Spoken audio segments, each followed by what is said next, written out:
Москва. Нет ничего удивительного, что все основные мероприятия в нашей стране проходят именно в столице. Здесь находится резиденция президента, парламент, правительство и офисы крупнейших компаний.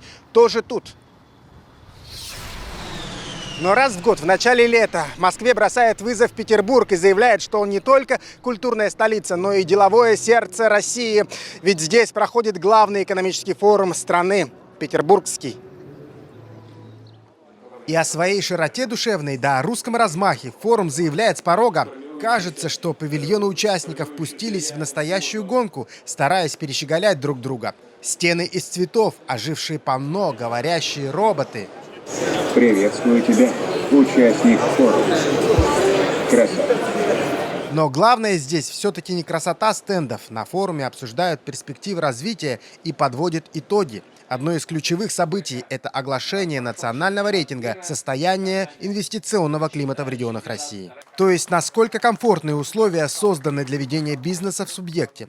В опросе участвуют представители малого и среднего предпринимательства. Наша республика оказалась на 22-й позиции, и это настоящий прорыв. Ведь в прошлом году Якутия находилась на 52-й строчке. Так быстро и эффективно не улучшал условия для ведения бизнеса ни один другой регион. Этого удалось добиться за счет снижения давления на бизнес и открытому диалогу между предпринимателями и правительством. В республике сейчас создан у нас отдельный центр, он называется «Мой бизнес». Он как раз предоставляет полный спектр услуг для малого бизнеса, и финансовых, и имущественных. В наших планах в 20 районах республики в 2020 году такие центры уже открыть. Конечно же, мы сделали очень большие движения в части снижения давления на бизнес.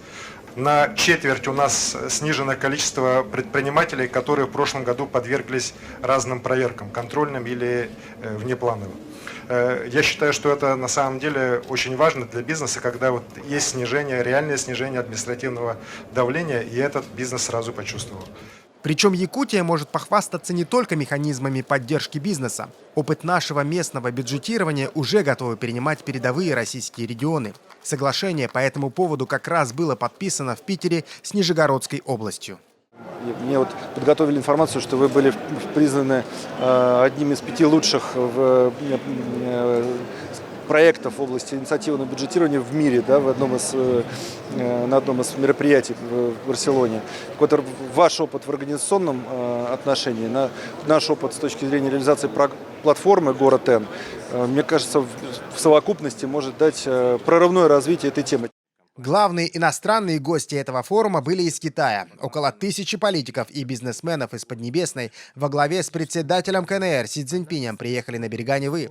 И времени зря не теряли. Например, китайская корпорация IVIC подписала меморандум с компанией «Колмар» на строительство в Южной Якутии под Нерюнгри новой обогатительной фабрики «Иноглинская-2». Подобных строек не было последние 50 лет в России вообще и в Советском Союзе. Поэтому масштаб этого проекта, он впечатляет. Иноглинская, которая будет поставлять сырье для этой фабрики, это закупка высокотехнологического оборудования, очень современного, которое увеличивает в 3,5 раза добычу угля. На форуме много говорили об инновациях, и они действительно вокруг. Например, гости выставки могли пообщаться с роботом или улететь в другой регион, не выходя из павильона. Ну а счастливчики оказывались частью виртуальной реальности.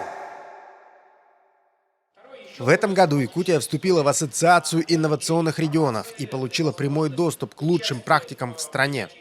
Развитие невозможно без инноваций, и наша задача как раз для того, чтобы лучшие мировые практики приходили в наши регионы, лучшие практики, которые уже существуют в регионах, могли свободно внедряться у наших соседей. И я надеюсь, что вступление Республики Саха-Якутия в ассоциацию позволит убыстрить процесс внедрения инноваций у вас в регионе. И вполне возможно, что в новом рейтинге регионов уже в следующем году Якутия поднимется еще выше, а перенять наш уникальный опыт захотят по всей стране. Максим Кардозу, Виктор Олесов, Санкт-Петербург. День за днем.